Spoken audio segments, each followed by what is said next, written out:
Hi, and welcome to the video summary of success session number 2 for our 2015 cohort, students in their first year of the middle college. Titling this presentation, Starting Your Path to a College Degree. This session was held on Friday, September 25th. If you could not attend either of the two sessions on that day, make sure you view the entire video. There's a lot of information in here that is important. There will also be some assignment tasks to do at the end of the video. Actually, it will be on the page that the video is posted right below the video. So I'm Pete Spencer, Director of the Middle College. Here we go. Today's agenda, or the agenda for the session, we of course have some news and announcements I'll run through in just a bit. We'll talk about early alert grades. They're actually going to be posted in just over a week, so that's coming up. The iPad updates, we have just a couple of things to mention regarding the iPads. This one might look a little confusing. We're going to cover the C and the O from CORE, okay? And you might recognize the CORE acronym from your on-course textbook in your college success class, and we'll talk about that. It's the CORE learning system, and we'll talk about the first two parts of that. An important part of this presentation was giving students information so they could start looking at what classes they might like to take during the winter semester. There are a lot of things to consider. The students that attended the session, I think, were pretty focused during this section in particular, and I think it will be valuable to you. So stay tuned for that in the video. We'll talk about beginning to design what's called a program of study. We'll talk about what classes you can or can't take at SC4. And again, there's several things to consider when you're choosing a class or classes. Okay, important dates coming up in the very near future. Early alert grades are going to be posted on Monday, October 5th. So it depends on when you're viewing this, but hopefully you will view it before October 5th. But if not, early alert grades should be posted. We'll talk more about that, where to find your early alert grades, what they mean, and what actions to take depending on that in just a couple minutes. Winter courses should be available to view on the Wave around October 19th. That's basically 2 weeks before registration opens, and that's usually when the college posts the classes, and Mrs. Burse will show you how to view the classes, and what we mean is you'll see the actual courses and the different sections or days and times they're available. So you can say, well, you know, this might be a great class that I want, but if it's only offered on Monday and Wednesday mornings, you won't be able to take it next semester. So that will be coming October 19th, give or take a day. Sometimes the college posts them earlier, sometimes a little bit later. The registration presentation, how to actually get these classes on your schedule using your computer, will be October 23rd, and that is a Friday. Mrs. Burse, who you met at orientation, she's the SC4 registrar, will take you through the process. She'll describe the Wave account for you, a neat tool called Schedule Planner, which helps you. The college actually provides this tool where you put in the times that you cannot take classes, such as when you're in high school or at sports, and then it will look for schedules for you based on the courses you put into it. So she'll be talking about that. This is one that's important, and you need to be there. So plan on being either at the early session on October 23rd from 1 to 2:30 or the later session from 3 to 4:30.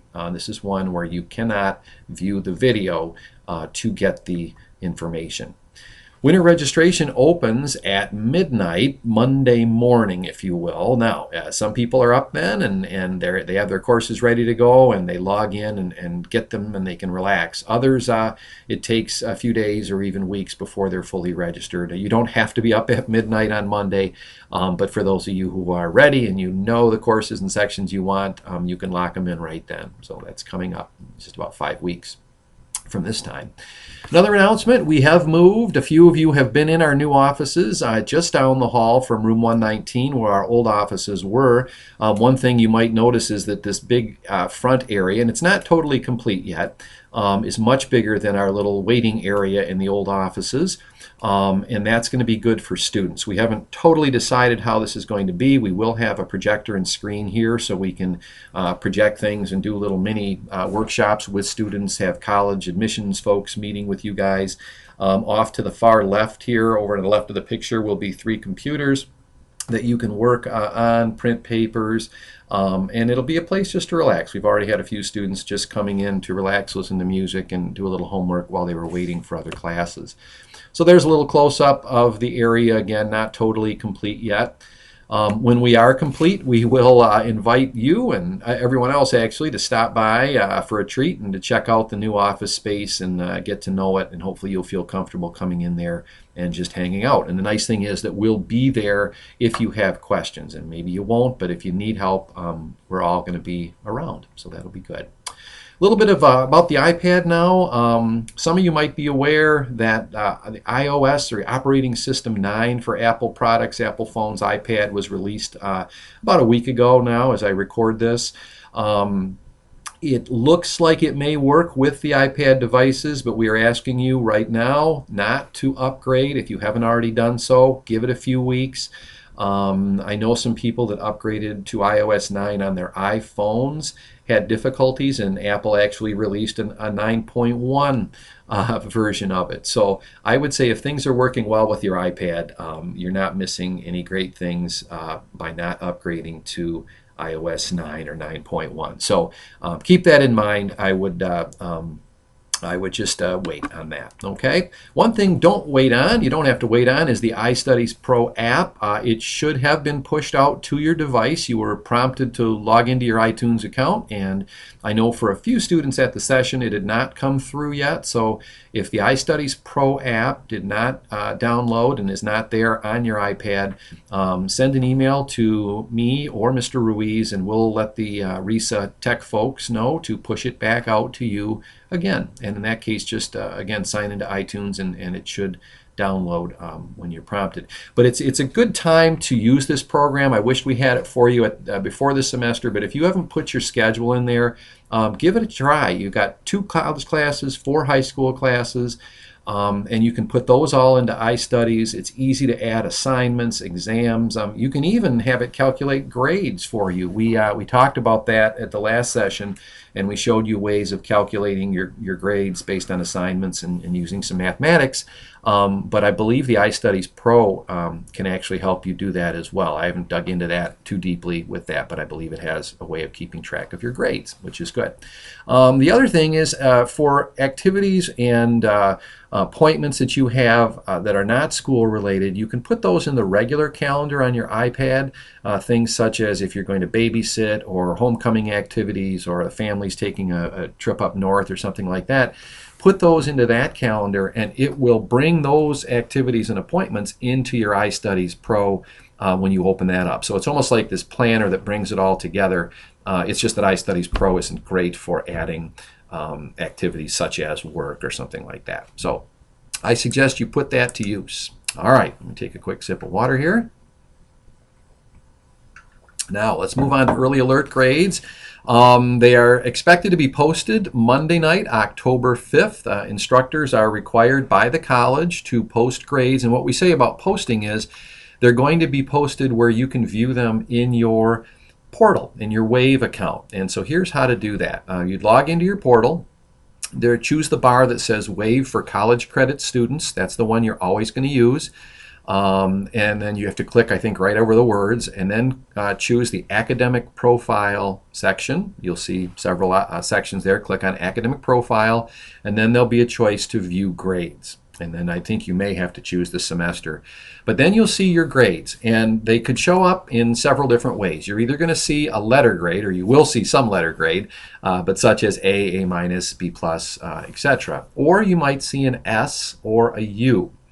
If you see a letter grade, what that tells you is that the instructor, based on what you've turned in, has, calculated that you're doing work at this level, whether it B or A, whatever it is. So that's pretty straightforward. Again, it's early. It's only been 6 weeks into the semester, but that's a good sign if you're at the high end of the grading. You might also see a C-, a D+, or even an E grade. So it can go all the way down to E.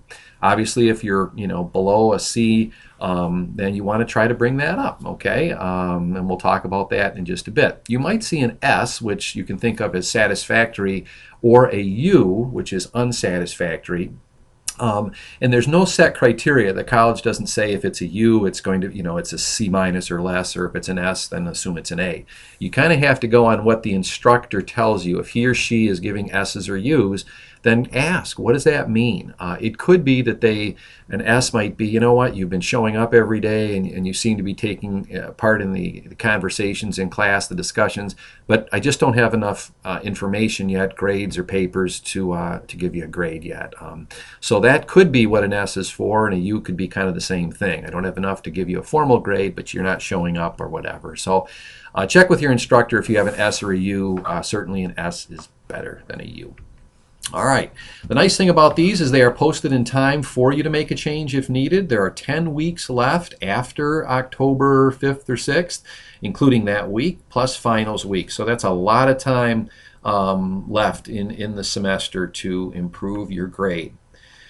Now, what happens? We'll, of course, remind you next week to check for your early alert grades. The college automatically emails all its students with any grade of a C minus or less. And the reason they do that is to make sure you're aware of help on campus, whether it's through the Achievement Center, Math Center, Writing Center, all those things. So they're going to reach out to you. They want you to do well. And so you will get an email to your SC4 account from SC4.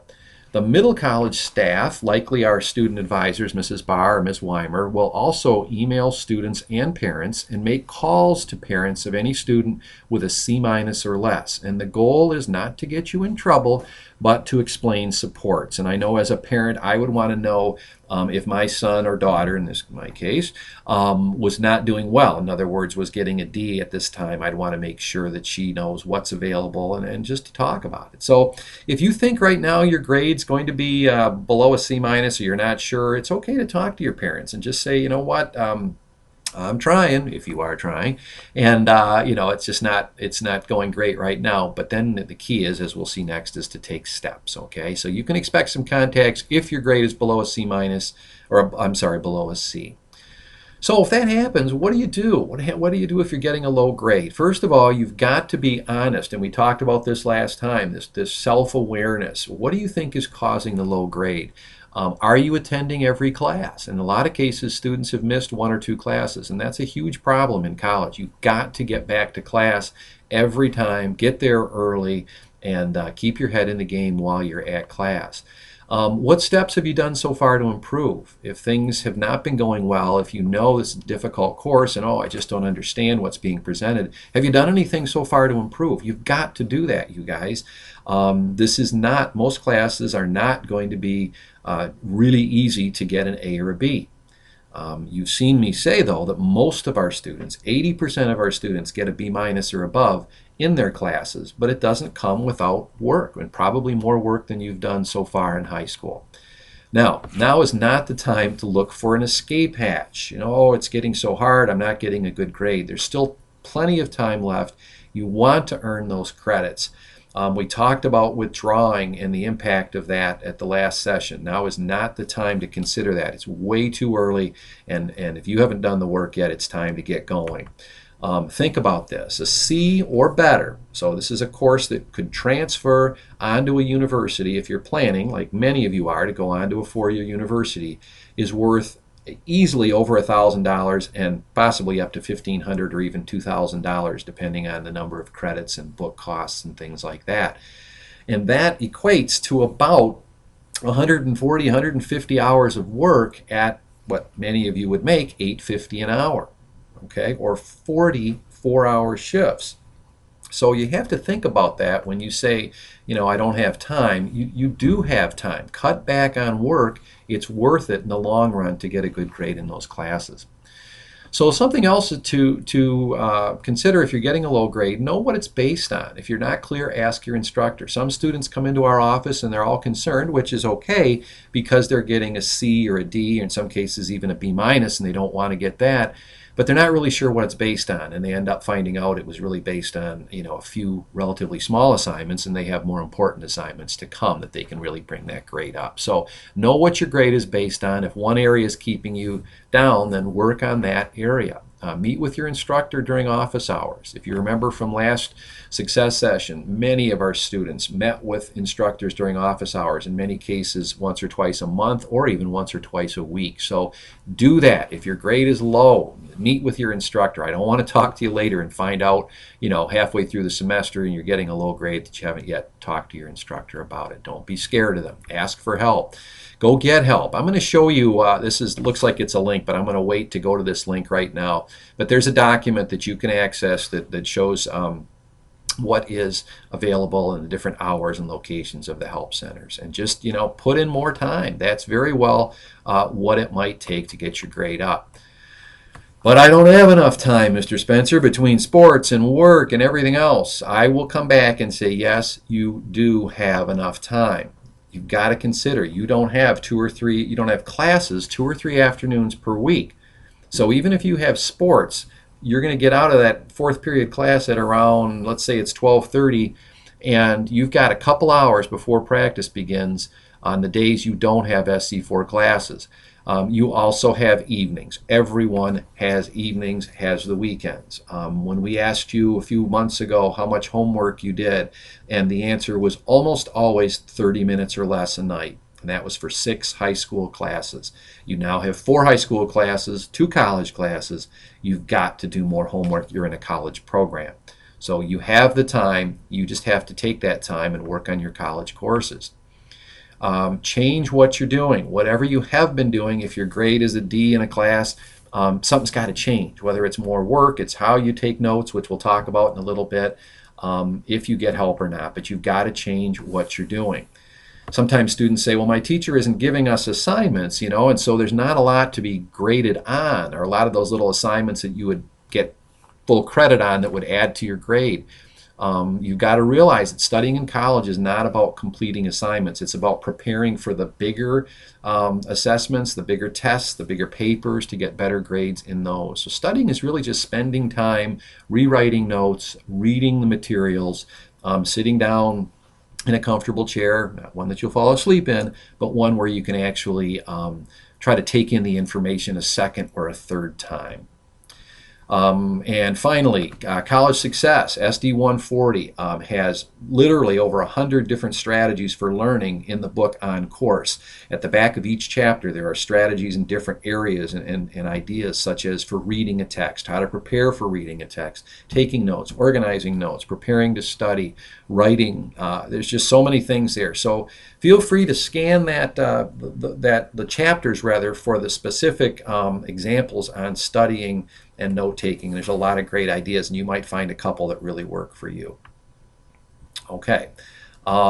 With that in mind, let's move on now to the part about note-taking, or the C part of the core learning system. That comes up early in the book on course. My guess is most of you have talked about that at least to a degree in your classes in College Success. And the C stands for collecting information. And we collect information on a particular class a couple of ways. And one of the most common ways is your instructor lecturing or holding a discussion in class. And so you jot ideas down, you record it, you snap pictures of the whiteboard, whatever it is, but you're collecting that information. We also collect from reading a textbook. I'm not going to focus today on reading a textbook, getting information, but you can also take notes from a textbook. And that's a good way of pulling the key information out of those 15 or 20 pages that you have to read. So you want to think about taking notes not just from the instructor talking to you, but also from the textbooks. And one of the primary ways, as I've said, that students collect information for later use is by taking notes. So taking notes and how you take notes depends on several things. It depends on you and what your style is like, and whether you like to write, whether you like to type, whether you like to just listen, maybe try to record the lecture. If you know, you'll go back and listen and be able to jot things down that way.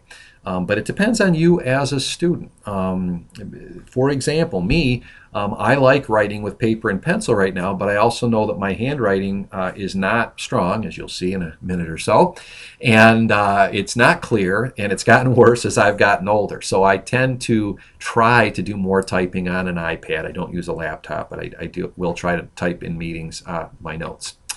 So the course itself lends itself to different ways of taking notes. A history course or a political science course would require different note-taking possibly than a computer course, such as CIS 115, or even a math course, of course. So it depends on the course and the nature of the content in the course. Another key thing is the instructor.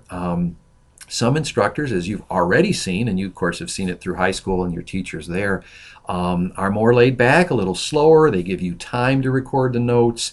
And some of them actually, write their notes, very easy to copy, if you will, on your paper. Others go really fast, don't write down a lot, and it's harder, frankly, to take notes from those instructors. But you kind of have to know when you walk into that class that you're ready to go and get that information down. So the instructor can make a difference in terms of how you take notes. The other thing is the goal of your notes and their importance. Sometimes after the first test or paper, you'll find that the notes in the class are more what the instructor goes on than the textbook, or vice versa. Sometimes a lot of the questions won't come from their notes or discussion, but it might come from the book. So you kind of have to, how much you put into your notes might depend on the instructor and how they use the notes in trying to get you to learn the material. So here we go. I'm going to bare my soul here and show you some of my notes in my handwriting.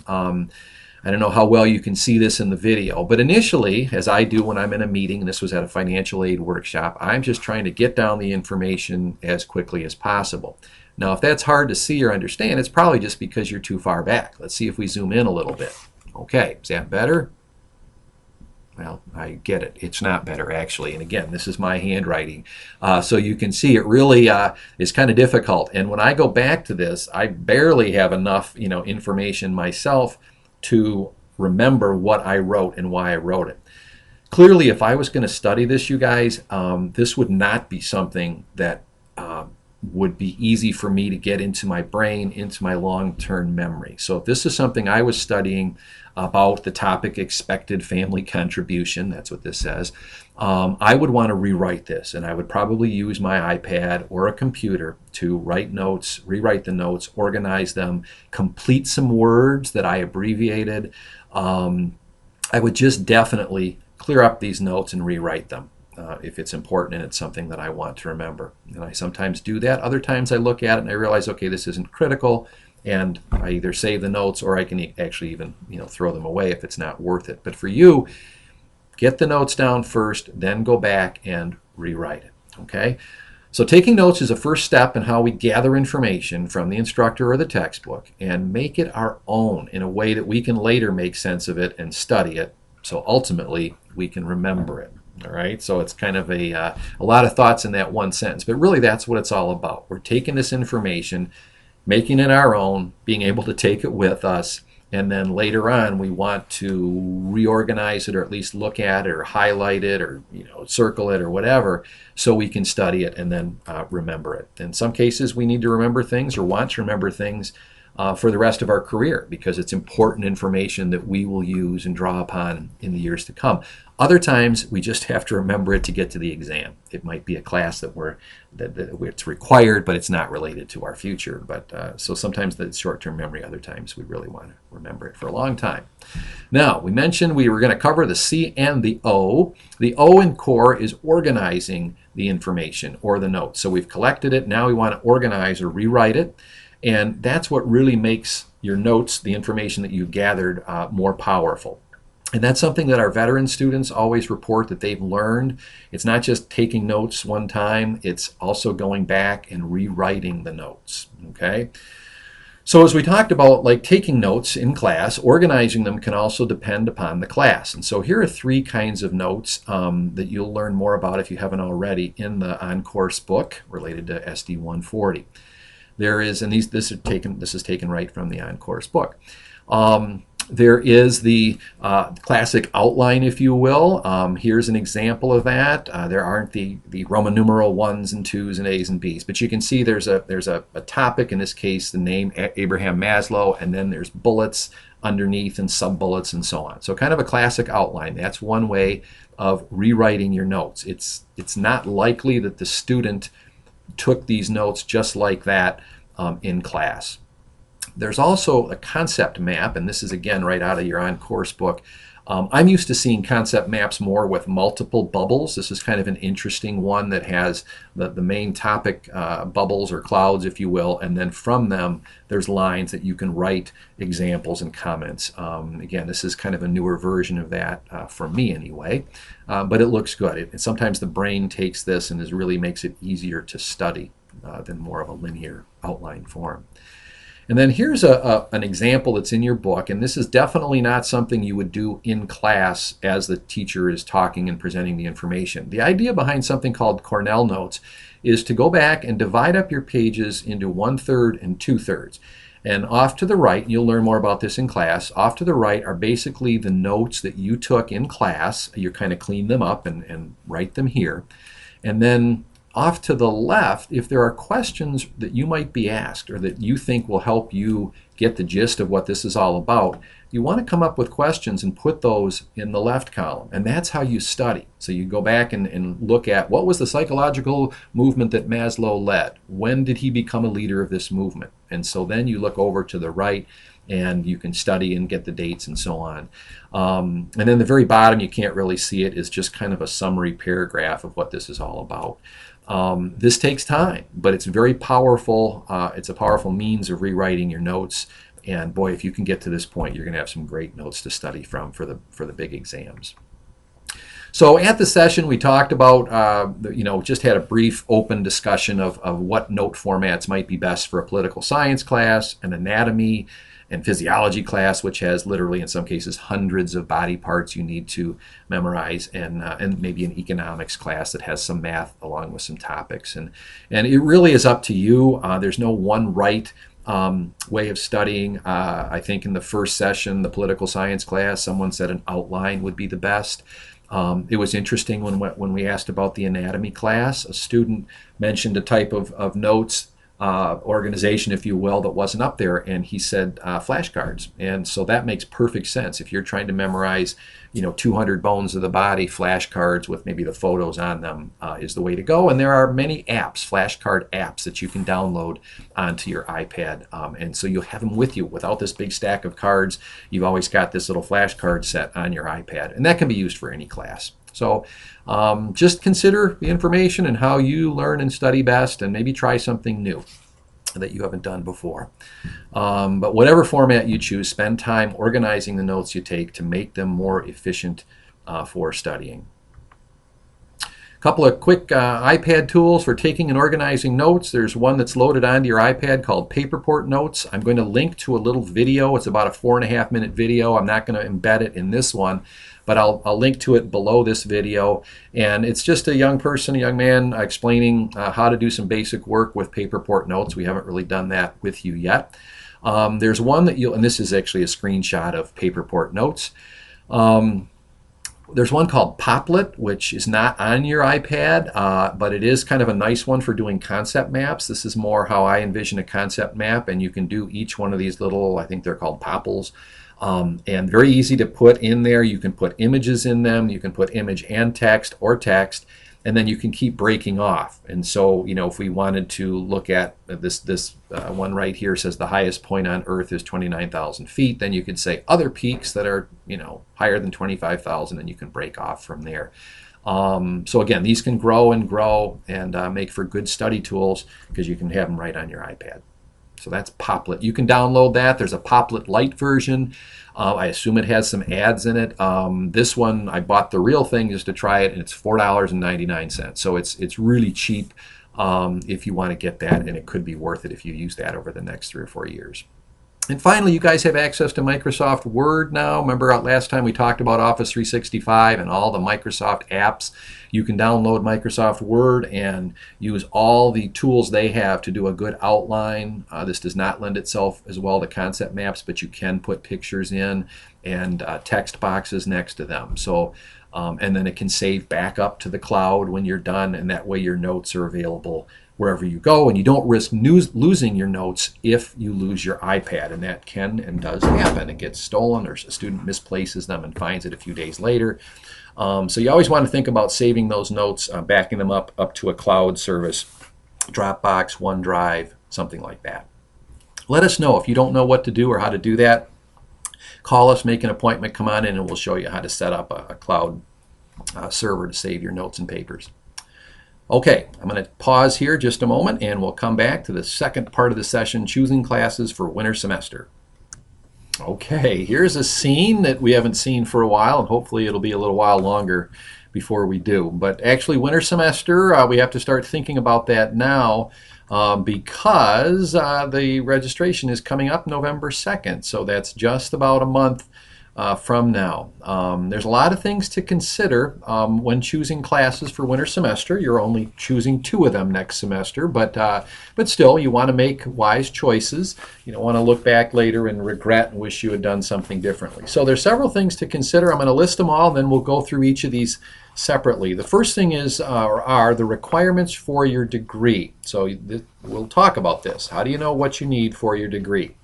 Another thing to consider is the transferability of the courses. Are they likely to transfer to a 4-year university in a program that you may want to go into? So that's one thing we'll talk a little bit about today. We'll talk more about that in the sessions to come and even next year, but it's something that if you want to dig into even at this early point, it's a good idea. You also want to look at what prerequisites are there for future classes you want to take. Maybe there's accounting classes that you want to take, and you can't take SC4's regular full college accounting classes until you take Accounting 189, which is their introduction to accounting. And so in some cases there's 2 classes you have to take before you can get to a third one that you might really want or need. So you want to keep in mind maybe you can get one of those prerequisite classes out of the way. High school graduation requirements, we'll talk about that. A few of you may need to fulfill a high school graduation requirement with a college class. And certainly, are you interested in the courses? Do you think you'll enjoy it? Do you want to learn more about it? And so on. So these are all considerations, and there are others, but we'll look at each of these separately over the next several minutes. So the slide is titled, What do you need to earn an SC4 degree? Well, here are the criteria from SC4 that you must meet to be granted an associate degree. Okay, these are the general criteria. Number 1, complete the specific associate degree program requirements as listed in the catalog. Okay, complete a minimum of 62 credit hours of 100 level or higher courses, or credits rather, with a GPA of 2.0 or above. Now that's a cumulative grade point average of C or better. You can have a class where the grade drops below a C. That will not prevent you from getting your degree as long as all the other grades bring your GPA to 2.0 or above. And that's important. The idea behind a 100 level or higher class, we talked about this last session a little bit, that class such as English 075 or English 75, that's not 100 level, so those credits earned won't count towards the 62 you need for your degree. And there are a few degrees that require actually more than 62 credit hours, but most of them 62 is the number. We talked about the grade point average. This one you'll have no trouble meeting. It says complete a minimum of 18 credits at SC4 or through Michigan colleges online. But basically what that's saying is if you moved here and transferred from another college or community college, you'd have to take at least 18 credits at St. Clair County Community College before they would grant you the degree. So you can't come in with 60 credits, take one class. SC4 is not going to give you one of their degrees. Okay? So let's look at this part called complete the specific associate degree program requirements, because that's the important part about this. So how do you know what's required for a degree? We've created some graduation worksheets that can help. So we're going to look at one of those, and I'll show you where you can find several of the graduation worksheets online. So take a peek. First of all, here's one that was designed based on the requirements for the college. And our student advisors, Mrs. Barr and Ms. Weimer, have worked on creating specific graduation worksheets that you can use that will help you. And there's a hard copy one like this that you can print and write on. There's also some Excel spreadsheets that you can download and save the file. And as you enter your classes and the credits in, it automatically calculates what you need, what you still need to to complete the degree. So here's the overall worksheet. I'm going to zoom in on several different parts of this so you can see a little bigger and how you might use this worksheet. So first of all, I'm going to zoom in on this upper left portion here called Group 1. And there we go. Whoops. Yes, Group 1, Social Science. Here we go. So I've zoomed in on that. And this is a group of social science or social studies type classes. And if you scan the types of classes, you'll see what I mean. Anthropology, economics, and that's just a couple of business courses, geography, history, political science, sociology, and psychology, and so on. You need 8 credits or more to earn your degree. So right away you have to be thinking, okay, by the time I finish, I've got to earn 8 credits out of these types of classes. Here's what you might do with that sheet. Let's say you're taking political science this semester. So that's 3 credits. So you could put 3 credits next to political science and you have 5 to go. Let's say in the winter you take Psychology 180, Introduction to Psychology. That would give you another 4 credits. So now you're up to 7. One more class will give you the 8 credits that you need for this group, and you'll be able to check off this right here as being done. You can go over the number of credits, but you have to hit at least 8 or above, and that generally means 3 classes in this area for the Associate in Arts degree. Here's the group right below it, the Humanities group, and that includes literature courses, which are English 200 level or higher, such as U.S. literature, world literature, women's literature, creative writing. Those types of courses are English 200 or higher. If you're taking a foreign language at SC4, that would fall under this area. Many of you are taking speech, so those 3 credits you would write here, and that would be 3 of your humanities credits. If you're going to take an art class or a music and have it count as a humanities credit, or have those credits count under humanities, they have to be one of these numbered classes. So in other words, Art 101 or Art 106, the classes that have you actually drawing and sketching and using color and painting, you can take those classes. The credits will count towards your degree, but they do not count as humanities credits. Okay, so you have to read when you're looking at degree requirements at a university. You have to look at the parentheses and the asterisks very carefully. Okay, so in this case, just so you know, if you're going to pick art or music, have it be one of these numbers, or if you don't, realize that you still need to take more humanities credits. Okay. Other courses like philosophy, these 2 histories only count as humanities. The other histories do not. So just so you know that if you're taking History 149, which is U.S. history, that does not count as a humanities. It counts as a social science. Okay. So 8 credits required there. Now we're down to the section in the lower left on sciences, and it says for the Associate in Arts you need 6 credits or more, 6 to 8 credits between groups 3 and 4, with at least 1 lab from one of the groups. So in this case, and you can take 10 or 12 or 14 science classes. You can take a bunch of them, but you need at least 2.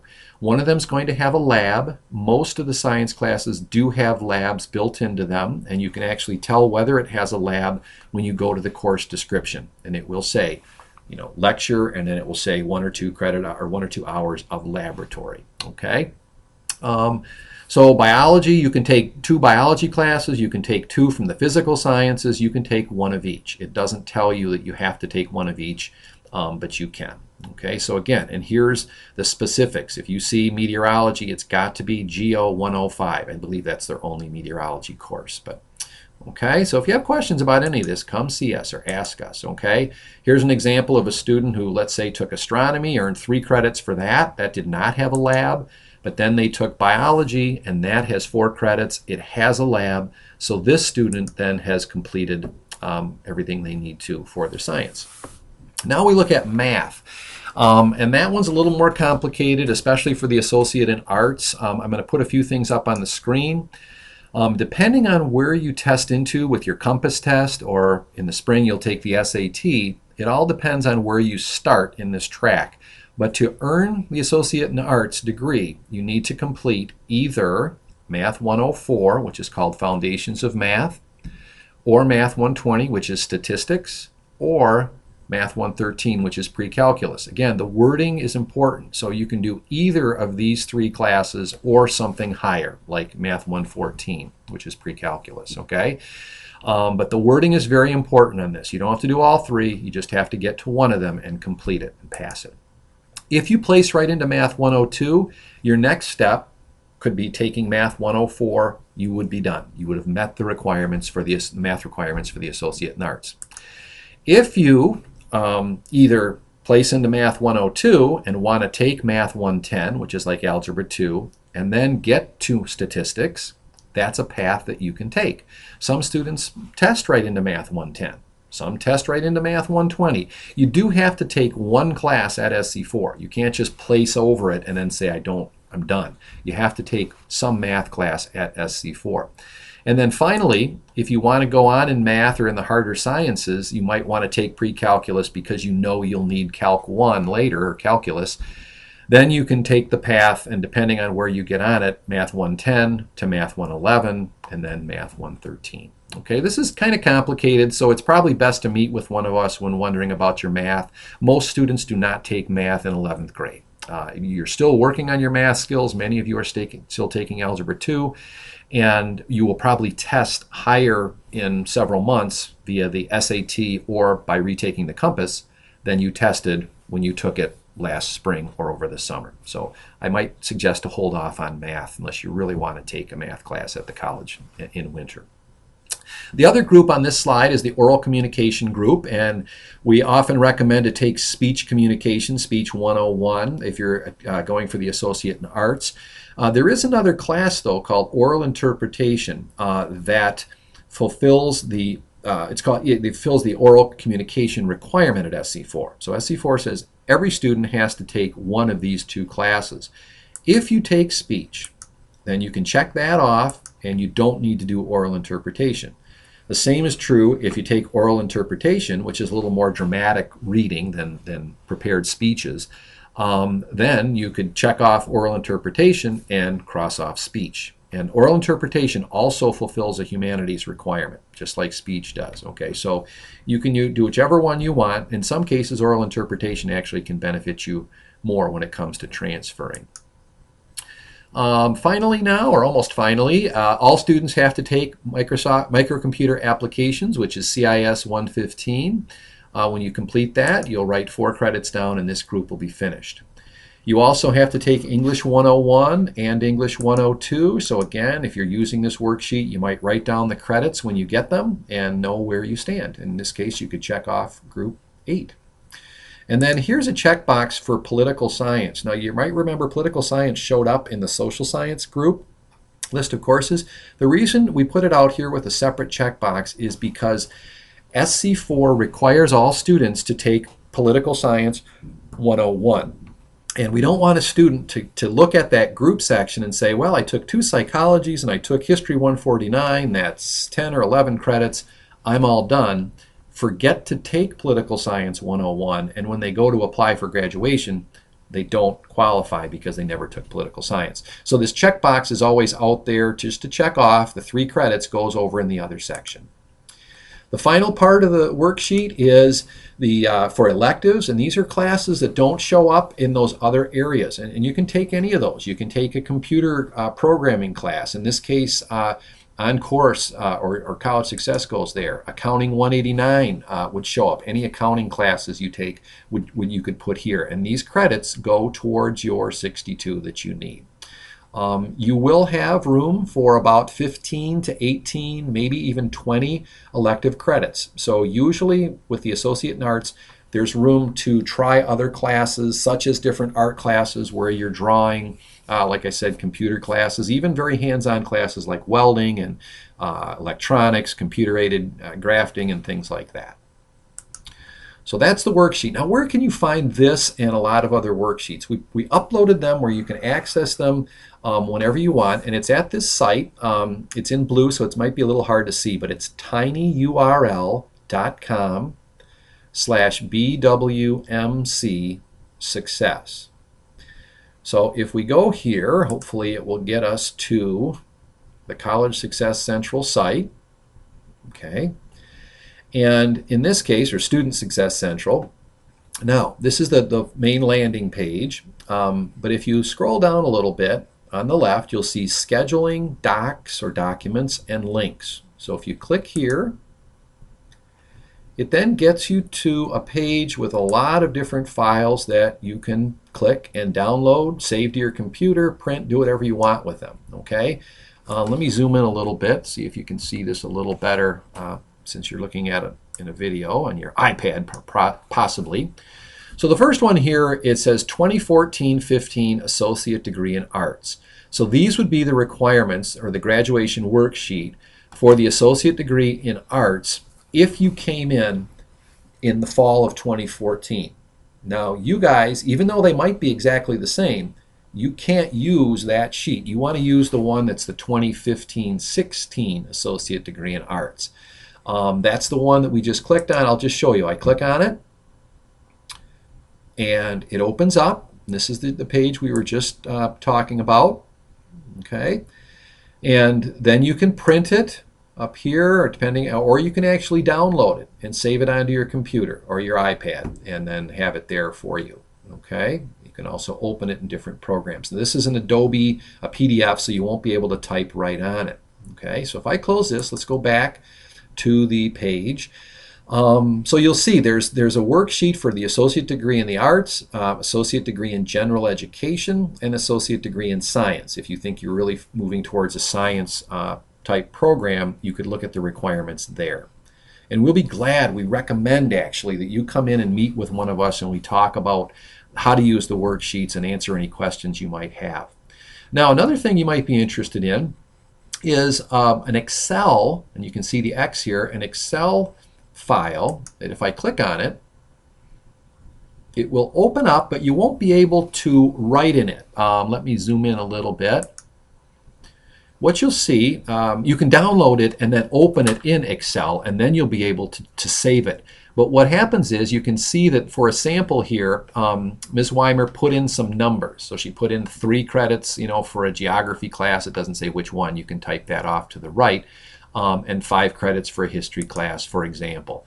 And as you enter these in, it actually changes the number of credits needed. In this case, I don't know if you can see this, if I move this down a little bit, you can see it says 8 credits are required and you are done, because in this case they took 2 classes. Now, one thing you might notice that this person has not done is taken political science. Okay, so you have to be careful about that.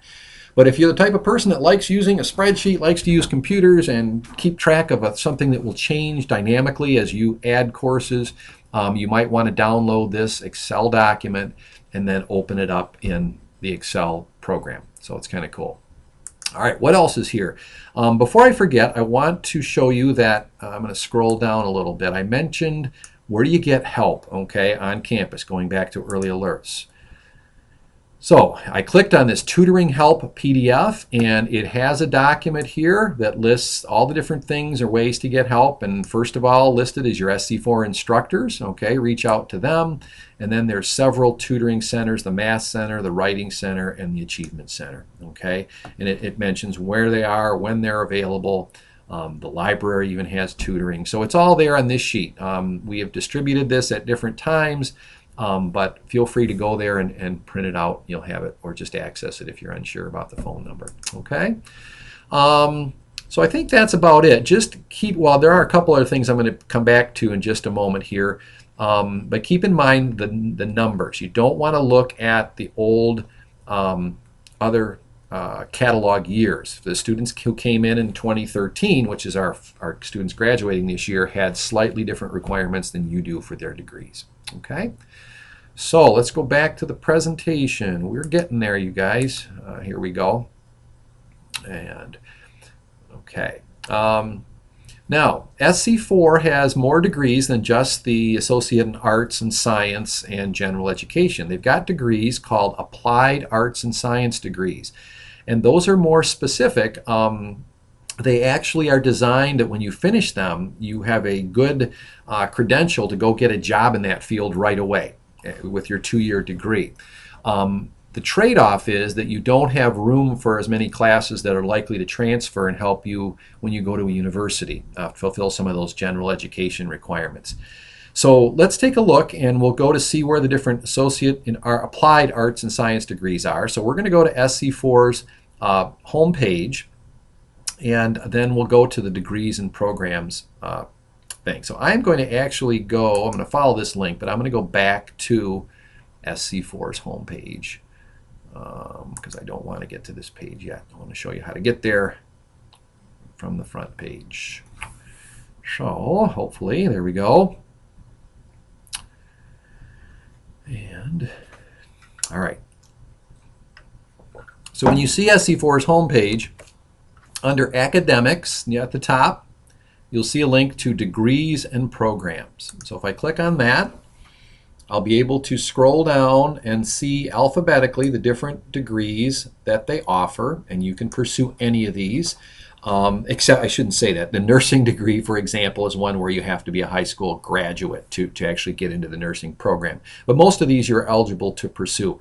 For example, accounting, and it's an associate degree program. They have some certificate programs only. Those would be year-long programs. But the one that I wanted to show you, just for instance, we have some students every year that are interested in criminal justice, the law enforcement one. So I'm going to click on this little blue arrow. It's going to open up just a little bit, short description. I'm going to click Read More. Okay. And you can read more about the program and what you can expect out of it, the type of job you might expect with this degree. Now, in terms of choosing classes, you've got to know, well, what do I have to take for this? So if you click on this blue box, see a complete list of classes for this degree. You will be able to scroll down and see a suggested course sequence. You won't be able to follow this exactly because you're not doing this over 2 years full-time. You're doing it over 3 years, part-time the first 2, and then full-time. But basically, this is similar to the order you'd want to take these classes. Now, to find out more about a class, how many credit hours it is, and if there are any prerequisites, you simply click on the class and it opens up a little box. I'm not sure how well you can see that, but it says this course is an introduction to history, philosophy, concepts, and problems of law enforcement, and such and so on. Right here it lists any prerequisite courses you need to take or test scores, and there's none. So that means anybody can sign up for this course. You can take this in the winter. If you're interested in criminal justice, feel free. It's 3 credit hours. It's all lecture. There's no lab involved in this. Okay. Now let's click on it. I'm going to close it back up. Let's go to this one, the court function. 3 credit hours, CJ 119. In this case, again, you've got the description of the course, but notice where it says prerequisites, you must take CJ 101 first.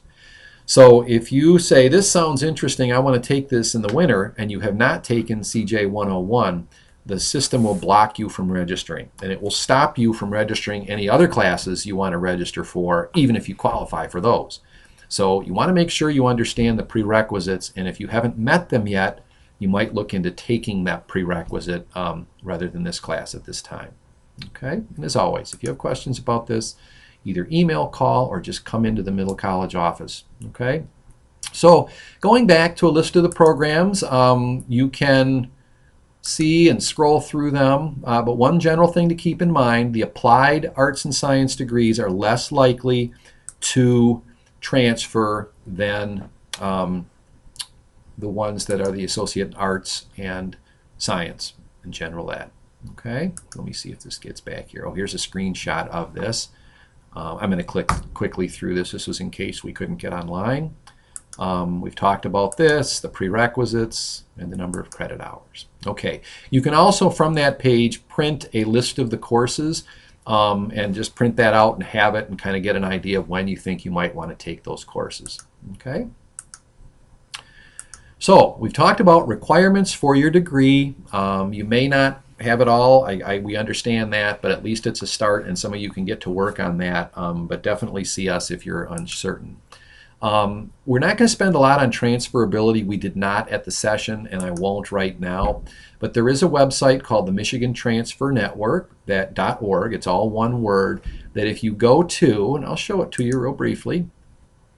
It's not a real glitzy site, but it's kind of interesting. I'm going to zoom in a little bit more again, so hopefully you can see this.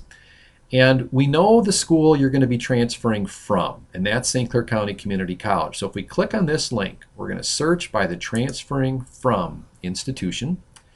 Now we choose that institution. I'm down here by this drop box. I'm going to choose St. Clair County Community College. Okay, and let's say Political Science 101. Some of you are taking that. Let's see if that will transfer to colleges around Michigan. So I'm going to scroll down to PS,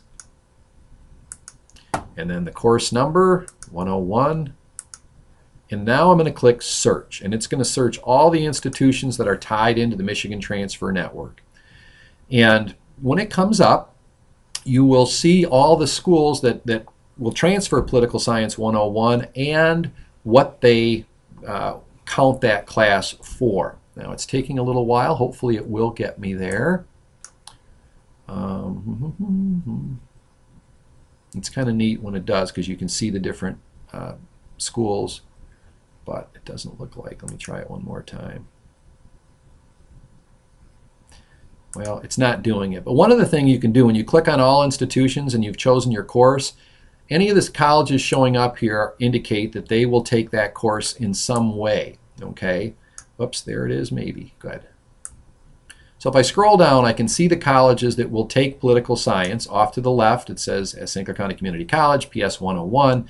And then off to the right are the different colleges that accept those credits. There's a lot to transferability, much more than this presentation will show.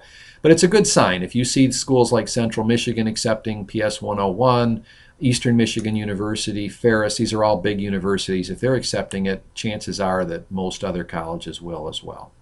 Okay? So that's the Michigan Transfer Network. Here's even Michigan State. Okay. All right, let's go back. We'll talk more about the Michigan Transfer Agreement at another session. That's another way of kind of guaranteeing courses will transfer. And you can always go to the website. I won't do it here, but you could go to, for example, search on Oakland University, go to their website, and then if you type in credit transfer in the search box, it will get you usually to a link to their transfer equivalencies, they call it. And then finally, the best thing to do in the near future is make an appointment with an SC4 advisor. And we can tell you how to do that, but they're in the one-stop registration building, the MTech building on the second floor. And just tell them you want to talk about transferring credits. What classes do I take? You have to kind of have an idea of where you want to go. And you can change your mind, but you have to have that at least in mind. And then they will help you choose classes that should transfer there.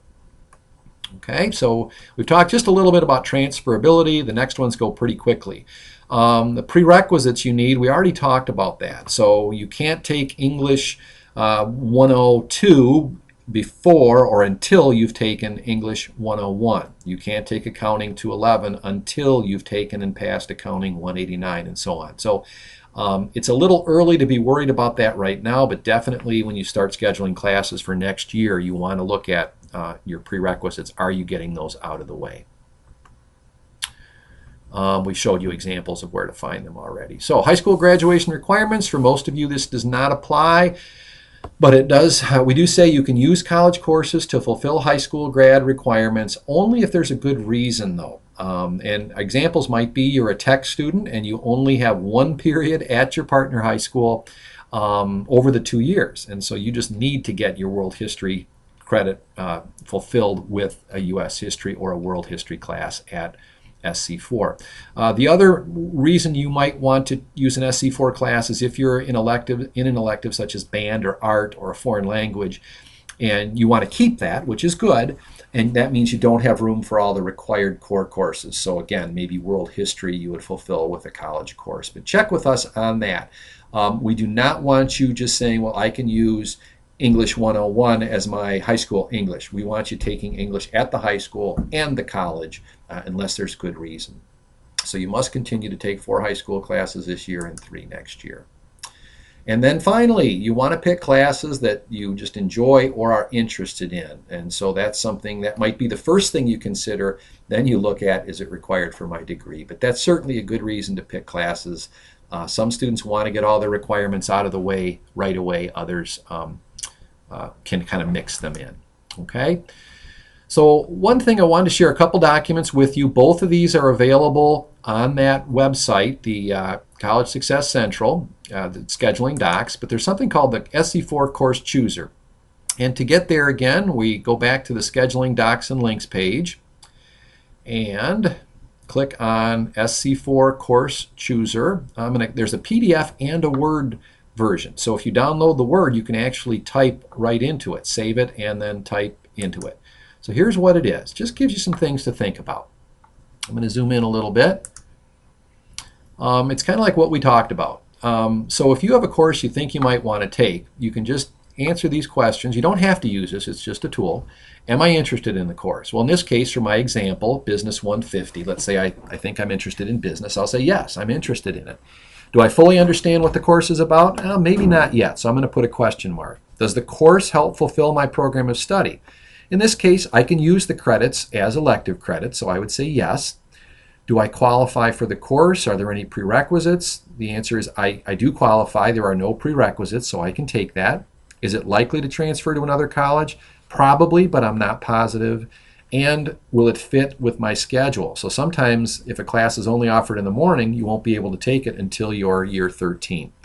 And then there's a question, do I need to take it now? Do I have to get this done as a high school requirement before commencement and so on? So when you put the courses you're interested in here and kind of write out the yeses, nos, or question marks, it may help you pick the 2 or 3 best classes to register for this semester or next fall. So this is just a little tool.